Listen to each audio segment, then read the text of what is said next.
البنات اللي دايما بتسالني عن صن بلوك يكون مناسب للبشره الدهنيه وكمان ينفع للبشرات العاديه، تعالوا اتكلم معاكم على شويه صن بلوك كده تحفه.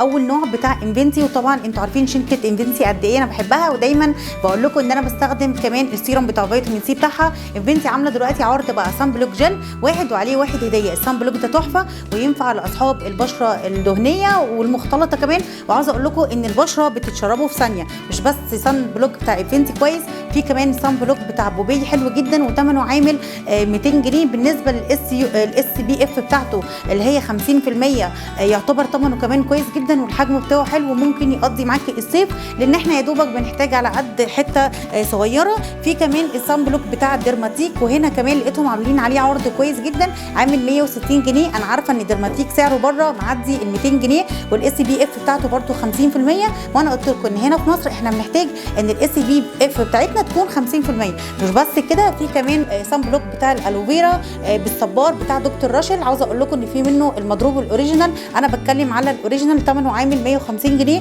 ودايما يا جماعه تتاكدوا من منتجات دكتور راشل. في كمان انواع كتيره قوي، في بتاع فارماستي اللي هو بالصبار، وشركه فارماستي شركه محترمه جدا، ده عامل 295. في لونا، وطبعا لونا دي الحاجات اللي احنا اتربينا عليها. في منه لونا بتاع الكبار وفي لونا بتاع الاطفال، لان احنا كمان مش شرط نهتم ببشرتنا بس، لازم نهتم كمان ببشره اطفالنا. في انواع بقى اللي هي اعلى شويه زي النوع بتاع لاروش، وطبعا احنا عارفين منتجات لاروش كلها فوق الممتازه، بس بعد ارتفاع الدولار الاسعار بتاعتها غلي شويه، لكن هو كمان كويس والملمس بتاعه غير دهني وحلو جدا. وفي انواع كتيره جدا زي ما انتم شايفين، لكن انا حبيت اكلمكم على الانواع اللي انا عن نفسي بحبها ومجربه الايفكت بتاعها عامل ازاي. ما تنسوش لو اي حد عنده اي سؤال يكلمني على الخاص. مع السلامه.